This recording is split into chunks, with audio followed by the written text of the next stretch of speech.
So coming off of the previous chapter, we saw Stain come out of nowhere and paralyze All For One by licking his blood off some debris, helping All Might in his fight. And coming into this chapter, we're seeing how he was able to do it. So first of all, he was tracking the path of destruction that their fight left after overhearing what Ida and Shoto were talking about. Also, Stain calling Ita Ingenium in this chapter, like his hero name, which goes to show that Stain fully recognizes Ida as a hero, which we knew from a couple chapters back, but this is kind of like the final touch there, which is, you know, coming full circle from when Stain didn't acknowledge Ida as a hero in that first Stain arc. And I'm sure he would have called Shoto if he knew his name. But we're seeing also how he was able to figure out that it was All For One's blood because he smells the blood on the rocks, and he remembers back when he met All Might, and he's like, oh, well, it's not that guy, so I guess it's All For One. And it's like, I understand why Horikoshi is doing this, you know, to explain how Stain was able to do this, but I don't think it was necessary. It kind of makes this sequence even more ridiculous now that we see how he's doing it. But following this, we get something I've always wanted in the series, and that's, first of all, Stain and All Might meeting, which we got before, although it was kind of not exactly the way that I personally wanted it to go down. But I think it's being made up for here because second, they're fighting together. That's another thing that I wanted, which was kind of fan-fiction-y, and I wasn't sure it was going to happen, but them fighting side by side and against the ultimate opponent in All For One. It's just a great, satisfying sequence, and I'm so glad that Horikoshi took his time to actually put it in there before it was over completely, because I really do think it was much needed to have this closure here. However, I do think he dropped the ball ultimately with Stain, and I'll talk about that in a little bit, but Stain winds up giving his speech to All Might that he originally gave him when they first met, and it ends with All Might saying, like, I get it now, Stain, like Stain actually getting through to All Might.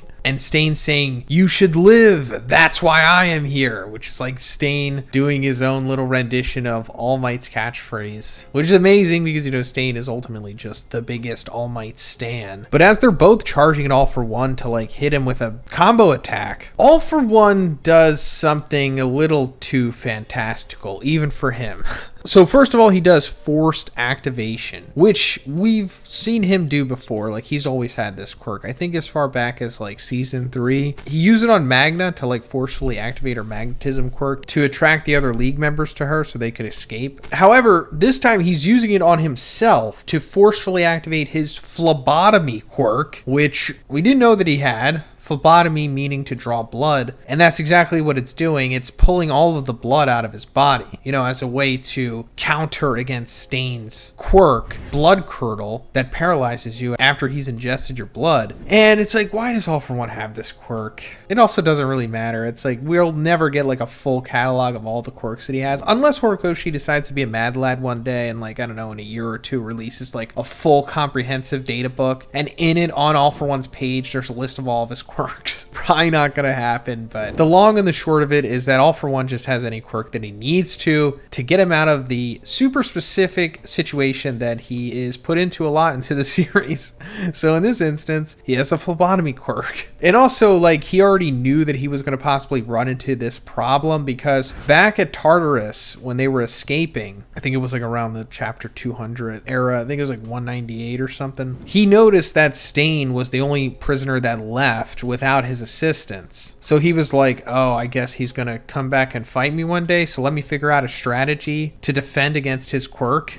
And it's forced activation phlebotomy to pull the blood out of his body. But real quick, guys, GamerSupps has a new waifu cups launch. This week it's Oki. You can get this super aesthetic design on a waifu cup or on a t-shirt and a sports bag. Also, be sure to check out these 3 great flavors of GamerSupps: Blowhole Blast, Red Raspberry, and Jujutsu Kaisen's Cursed Energy. You can check out the link in the description, and also, guys, make sure you use code BIGZ. That way you'll get 10% off your purchase. Thanks, guys. But also using another quirk in antigen modification. So this rewrites his blood's composition. So now he's getting a clean slate here, and I guess this just deactivates Stain's quirk. And Of course, All for One needs to put out his justification for having an antigen modification quirk. This is also Horikoshi's talking, but he's saying like leaving no evidence is key to reigning in the shadows, So his justification is like after, I don't know if this is necessarily after he lost to All Might 6 years ago, or maybe it was throughout his reign of terror, because, he did also rule in the shadows, as he says. So I guess he changed his blood's composition in case any of his DNA got loose so they couldn't track him or whatever.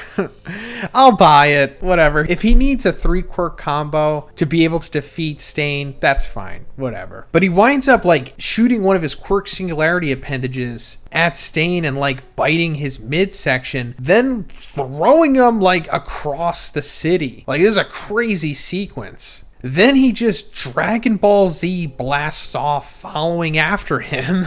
And they wind up like at the top of this building. And All for One says that he's going to steal Stain's quirk and that Stain was crucial to Tomura and the League's growth, but that's where his role ended. And it reminded me that that is the case for sure. Stain had a really big role in season 2. And Toga and Dabi's initial motivations for joining the League were Stain. But then once they, fully fleshed out their characters, that side of them dropped. But Stain's legacy and effect on the series still lives on for sure. And that's where Stain's saying, you're wrong. It's all part of a bigger process, Mr. Demon Lord. I never graduated from high school, and you were the one that taught me the meaning of being a hero, referencing All Might. And he's like, win this and keep living. All Might, and before he's able to say everything, All for One, punches him or something. But it's like a life-ending smash, like Hulk smash style for sure. I'm pretty sure this is blood that's coming out and everything. And I think he's killing Stain here. This is, it looks like the death of Stain. And I'll say that I thought Stain was going to die. I would have liked it if he lived, of course, but it is what it is. I like that he went down in this sequence. I'm glad that we got it, like I said. However, I think that Stain was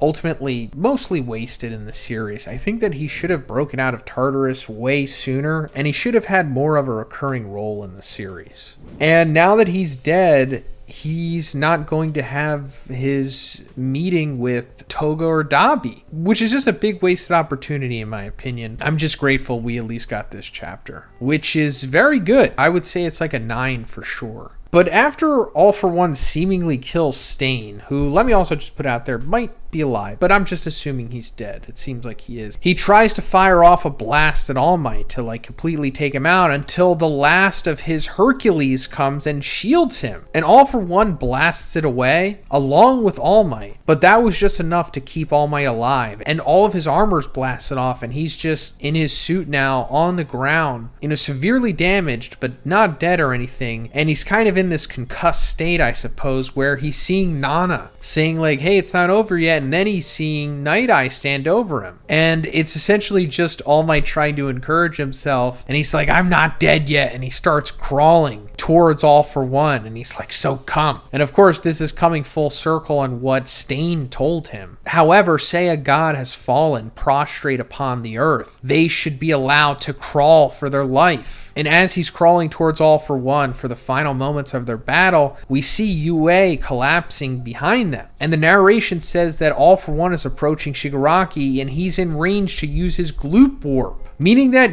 All for One can now finally get to Shigaraki's main body and fuse with him, taking him over completely and becoming the full-powered All for One. And also being strong enough now to take One for All from Izuku. However, I don't think it's going to go that smoothly. Either All Might is going to stop All for One once and for all, or Shigaraki is. Either way, All for One is going to die in these next couple chapters, I'm pretty sure. And I'm wondering what other fights we're going to move to after this, aside from the inevitable Shigaraki versus Izuku. We also have Bakugo. He's still out there and needs to come back to life fully. So there are some things that need to happen, but mostly everything is wrapped up at this point, I suppose. But let me know what you think about this chapter in the comments, guys. And if you liked it, please give it a like and please subscribe if you haven't already. Have a great day, and I'll see you in the next one.